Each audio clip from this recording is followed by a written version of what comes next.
Assalamualaikum warahmatullahi wabarakatuh.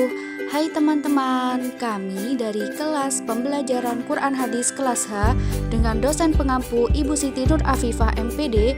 Kami dari kelompok 4 yang beranggotakan Umi Nafiah, Muhammad Rifki Abdillah, Yeni Indriani, dan Binti Lailatul Elmi. Pada kesempatan kali ini, kami akan memaparkan materi tentang analisis, pendekatan, strategi, dan metode pembelajaran Al-Quran Hadis.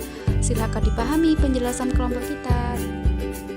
Analisis pendekatan pembelajaran Al-Quran Hadis. Jadi, apakah ada yang tahu apa itu analisis? Ya, analisis menurut KBBI yaitu penyelidikan terhadap sesuatu peristiwa untuk mengetahui keadaan yang sebenarnya. Namun, agar lebih mudah dipahami, jadi analisis itu merupakan suatu kegiatan berpikir untuk mengetahui keadaan sebenarnya sehingga dapat menguraikan atau memecahkan suatu permasalahan tersebut. Selanjutnya yaitu tentang pendekatan. Pendekatan merupakan terjemah dari kata approach yang berasal dari bahasa Inggris. Dalam pengajaran approach diartikan sebagai a way beginning something atau cara memulai sesuatu. Sehingga pengertian pendekatan pembelajaran dapat diartikan cara memulai pembelajaran. Namun lebih mudahnya, pendekatan pembelajaran adalah konsep dasar yang mewadahi dan melatar belakangi metode pembelajaran dengan cakupan teoritis tertentu. Dari beberapa pengertian analisis dan pendekatan pembelajaran, dapat disimpulkan bahwa analisis pendekatan pembelajaran yaitu suatu kegiatan berpikir untuk menentukan cara yang digunakan oleh guru dalam menyajikan suatu materi yang memungkinkan peserta didik mampu mencapai tujuan pembelajaran pada saat kegiatan pembelajaran berlangsung. Karena fokus kita adalah materi Al-Quran Hadis, maka penentuan cara yang digunakan guru dalam menyajikan materi tersebut adalah materi Al-Quran Hadis. Untuk selanjutnya, kita berpindah ke fungsi pendekatan pembelajaran Quran Hadis. Jadi, fungsi pendekatan pembelajaran Al-Quran Hadis itu ada 5. Yang pertama, sebagai pedoman umum dalam menyusun langkah-langkah metode pembelajaran yang digunakan. Yang kedua, memberikan garis-garis rujukan untuk perancangan pembelajaran. Yang ketiga, menilai hasil-hasil pembelajaran yang telah dicapai. Yang keempat, mendiagnosis masalah-masalah pembelajaran yang timbul. Dan yang terakhir yaitu yang kelima, menilai hasil penelitian dan pengembangan yang telah dilaksanakan. Ada 9 jenis-jenis pendekatan dalam pembelajaran Al-Quran Hadis. Yang pertama yaitu pendekatan pengalaman. Pendekatan pengalaman yaitu memberikan pengalaman tentang Al-Quran dan Hadis kepada peserta didik dalam rangka penanaman nilai-nilai yang terkandung dalam Al-Quran dan Hadis, baik secara individual maupun secara kelompok. Yang kedua yaitu pendekatan konsep. Pendekatan konsep adalah suatu pendekatan pengajaran yang secara langsung menyajikan konsep tanpa memberi kesempatan kepada siswa untuk menghayati bagaimana konsep itu diperoleh. Untuk yang ketiga yaitu pendekatan proses. Pendekatan proses adalah suatu pendekatan pengajaran memberi kesempatan kepada siswa untuk menghayati proses penemuan atau penyusunan suatu konsep sebagai suatu keterampilan proses. Yang keempat yaitu pendekatan pembiasaan. Pembiasaan adalah suatu tingkah laku tertentu yang sifatnya otomatis tanpa direncanakan terlebih dahulu, yang berlaku begitu saja tanpa dipikirkan lagi. Yang kelima yaitu pendekatan emosional. Pendekatan emosional adalah usaha untuk mengunggah perasaan dan emosi peserta didik dalam meyakini ajaran dan ada apa pada Al-Quran dan Hadis serta dengan merasakan mana yang baik dan yang buruk. Yang keenam yaitu pendekatan rasional. Pendekatan rasional adalah suatu pendekatan yang mempergunakan rasio atau akal dalam memahami dan menerima kebesaran dan kekuasaan Allah. Yang ketujuh yaitu pendekatan fungsional. Pengertian pendekatan fungsional adalah usaha memberikan materi Al-Quran dan Hadis yang menekankan pada segi kemanfaatan bagi peserta didik dalam kehidupan sehari-hari sesuai dengan tingkat perkembangannya. Yang kedelapan yaitu pendekatan keteladanan. Pendekatan keteladanan adalah memperlihatkan keteladanan, baik yang berlangsung melalui kondisi pergaulan yang akrab atau personal sekolah, perilaku pendidikan, dan tenaga pendidikan lain yang mencerminkan akhlak terpuji maupun yang tidak langsung melalui suguhan ilustrasi berupa kisah-kisah keteladanan. Yang terakhir yaitu pendekatan terpadu. Pendekatan terpadu adalah pendekatan yang dilakukan dalam proses pembelajaran dengan memadukan secara serentak beberapa pendekatan. Baik, selanjutnya pengertian strategi pembelajaran Quran Hadis. Pertama, strategi pembelajaran merupakan rencana, tindakan, termasuk penggunaan metode dan pemanfaatan berbagai sumber daya, kekuatan dalam pembelajaran. Strategi disusun untuk mencapai tujuan tertentu. Artinya, arah dari semua keputusan penyusunan strategi adalah pencapaian tujuan. Kedua, Al-Quran Hadis adalah dua sumber hukum Islam sebagai landasan agama yang sangat penting, tidak dapat dipisahkan dari setiap muslim dan berkewajiban untuk mempelajarinya. Dari dua pengertian di atas dapat disimpulkan bahwa pembelajaran Al-Quran Hadis merupakan rencana, tindakan, termasuk penggunaan metode dan berbagai sumber daya dari dua sumber hukum Islam, Al-Quran dan Hadis, sebagai landasan yang integral dari pendidikan agama dalam pembentukan watak dan kepribadian peserta didik. Macam-macam strategi pembelajaran Quran Hadis. 1. Strategi pembelajaran langsung. Strategi pembelajaran langsung merupakan pembelajaran yang banyak diarahkan oleh guru.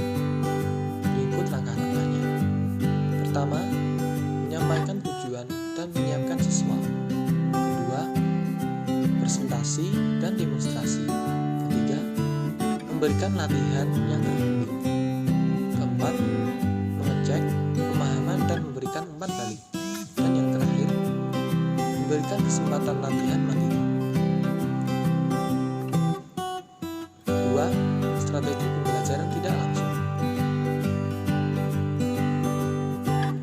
Strategi pembelajaran tidak langsung sering disebut inquiry, edukatif, pemecahan masalah, pengambilan keputusan, dan penemuan.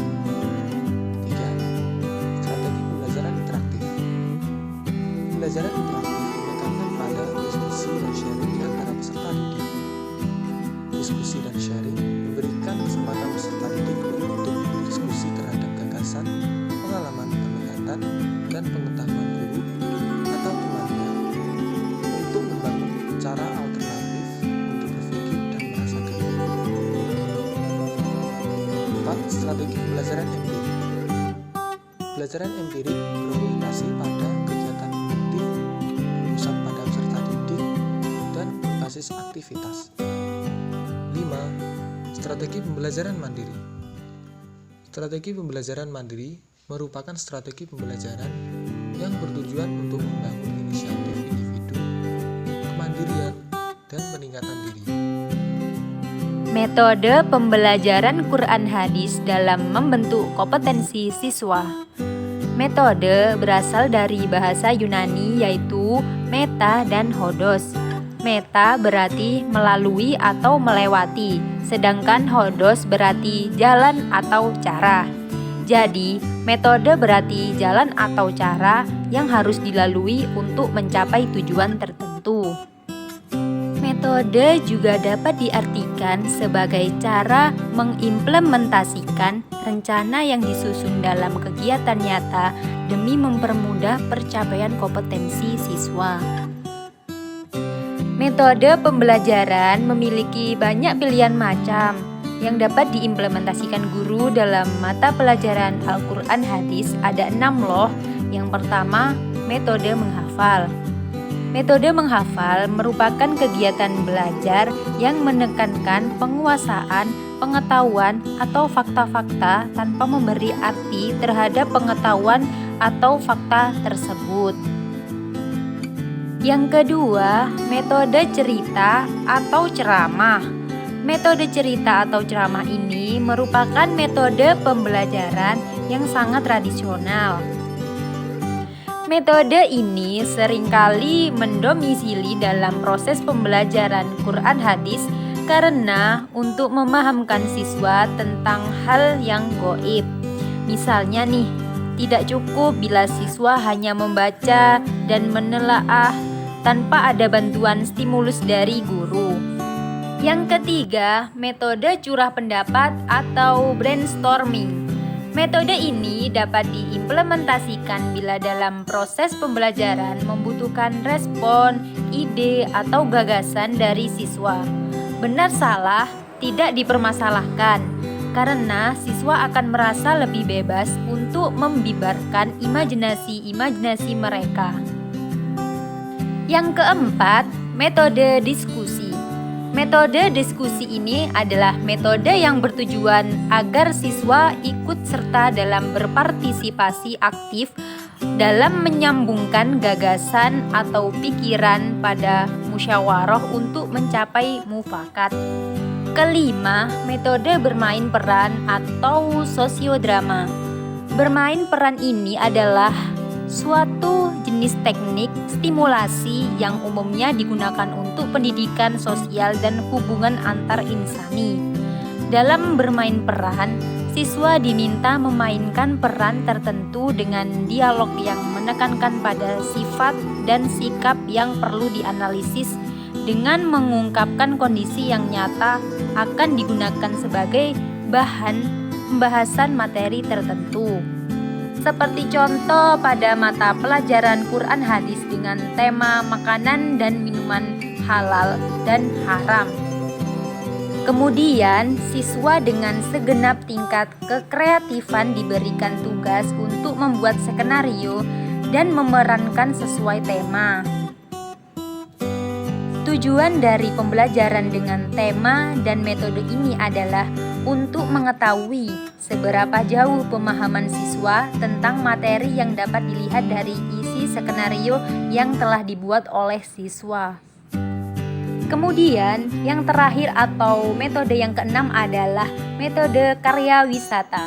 Metode ini adalah metode yang berhubungan dengan kegiatan membawa kelompok untuk mengunjungi beberapa tempat yang khusus, menarik untuk mengamati situasi, kegiatan, menemui seseorang atau objek yang akan dibawa ke dalam kelas atau pertemuan yang akan datang.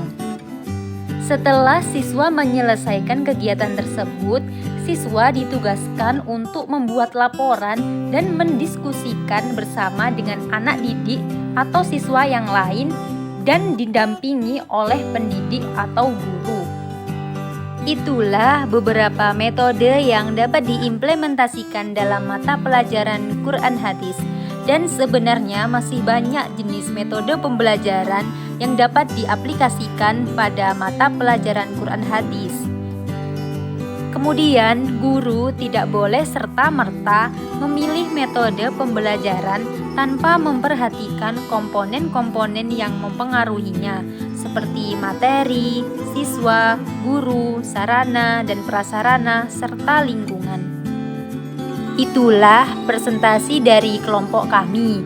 Sebelumnya, kami memohon maaf jika ada salah-salah kata atau ada kata-kata yang kurang berkenan. Syukron kasir. Wassalamualaikum warahmatullahi wabarakatuh.